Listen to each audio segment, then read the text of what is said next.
My name is Kiran Makkar, and today I'm going to discuss with you an essay which was seen on 10th January 2015 in the IELTS writing test in India. In some countries, fast food restaurants and supermarkets give money to schools to promote their products. Do you think this is a positive or a negative development? Now, this type of questions are seen in the IELTS. Do you think it is a positive or a negative development? So, in this, your opinion is asked, and you have to write whether you think it is a positive or a negative development. If you say it is a positive development, you will write all about the positive aspect. If you say it is a negative development, you will write all about the negative aspect. If you say it is both, you will write about both. You can say something is both positive as well as negative. You can say that the positive effects are more than the negative, and in that case, you will have to write about both.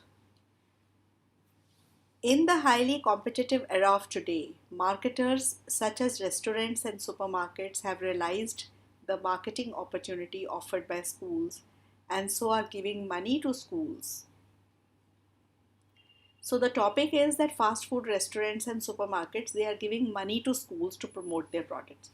And I have started my topic with a introduction with a statement: in this highly competitive era of today, marketers such as restaurants and supermarkets, they have realized the marketing opportunity offered by schools, so are giving money to schools. Even though the administrators of schools are using that money to raise funds for school activities, this is definitely disadvantageous for school children. So, what I have tried to say in my introduction is that it is a negative development. And I have also said that even though the schools are using that money to promote the school activities, they are using it for the betterment of students. I still feel that when restaurants and supermarkets give money to the schools, then it is not a good thing. It is disadvantageous for the children. To begin with, advertisements of fast food. Adverts is a way to write advertisements. You don't need to put a full stop after that. To begin with, adverts of fast foods and their availability within school premises would help to develop children's taste for such foods. So this can increase problems like obesity, which in turn is the root cause of many other health issues among children. So in this, I've said that if advertisements of fast foods and their availability is there within the school premises, children would definitely develop taste for such foods. They would eat such foods. This can increase problems like obesity. Obesity is fatness, is being too fat. And obesity is the root cause of many other health issues. As it is, children today have sedentary lifestyles. Sedentary means which does not involve much of a physical activity. They have sedentary lifestyles, which makes it imperative, which makes it very important that healthier food options should be made available to them. So when these fast food restaurants and all will be there in the schools, children will eat those, and that is not good for children. And today children have sedentary lifestyles, and because of this sedentary lifestyle, children, it is all the more important that children eat healthy. The welfare of students should be the top priority of schools, and they should not fall in the bait of these companies for monetary benefits. So I have summed up my paragraph by saying that the welfare of students should be the top priority, and they should not fall in the bait. Bait is trap. They should not fall in the trap. They should not fall in the attraction or lure or the temptation of these companies for financial benefits or monetary benefits.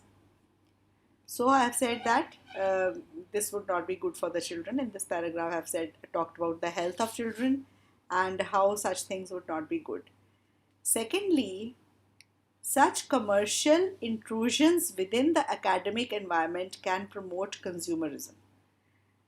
So these are commercial intrusions. When these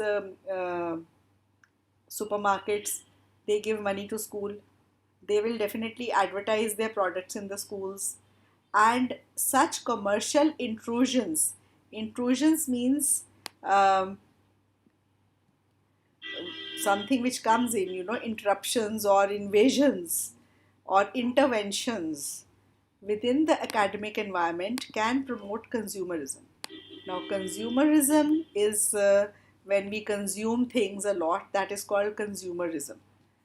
For instance, if schools promote advertisements of any products like toys or computer games from supermarkets through educational materials, billboards, or school television, children would think that they have the approval of teachers and school authorities.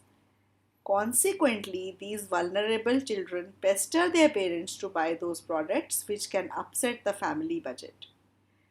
This is a very vivid example of how commercialization of schools can promote materialism in children.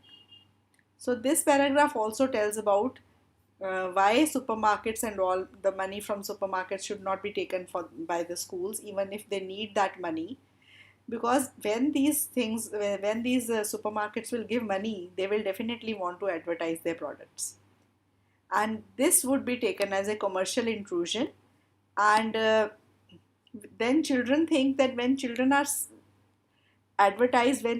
are exposed to those products in the schools, they think that the teachers and all think it is all right to buy those things. So they come home and they pester their parents to buy those things. That upsets the family budget. And so this commercialization of schools should not be there, because this promotes materialism in children. And when one child will buy something, other children will also want to buy the same thing. Supporters of such practices claim that the money such companies give for promoting their products inside the campus helps financially strapped schools to buy library books or improve sports facilities. They claim that children benefit from the additional resources and facilities that schools can afford due to such funding. What they fail to see is that commercial intrusions are already present in children's lives these days, and there is no scope for more. So, in this paragraph, I have talked about what those people think who support such practices. Now, this is very important that uh, because you have given your opinion that you think this is bad. Now, if you start your paragraph and say, on the other hand, this practice is very good, and then your whole purpose of your essay goes wrong, because in the introduction you have said that it is bad, so you have to go on saying it is bad. But if you want to put the opinion of the other party, you can say opponents claim that, or you can say supporters of such practices claim that. And then in the end of that paragraph, you will again reiterate what you are saying, that this is not good. So it will be a totally one sided essay, but you have very intelligently, told the examiners that you know why the other people are saying that, but that is not your opinion. You are one sided. So, supporters say that schools need these funds. They need to give more things to the children. They need to buy more library books. They need to improve the sports facilities. They say that children benefit from these additional things. But what they fail to see is that already children are having too many commercial intrusions.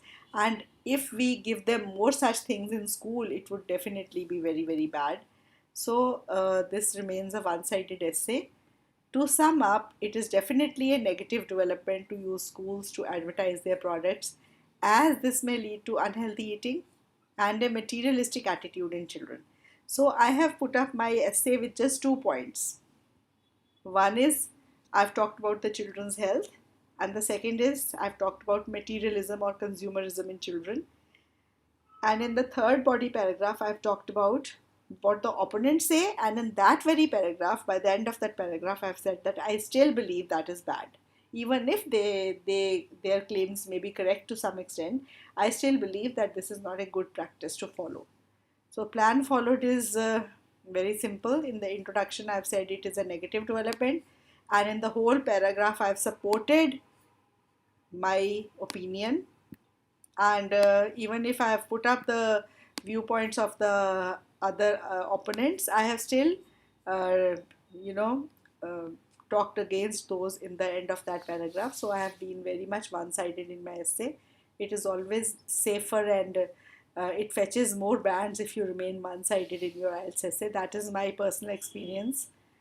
Thank you very much for watching this video, and if you have liked this video, I would be highly grateful to you if you subscribe to my channel and hit the like button below, so that I'm motivated to put up more such videos to help the IELTS uh, aspirants who want to take this test and go abroad for the higher studies.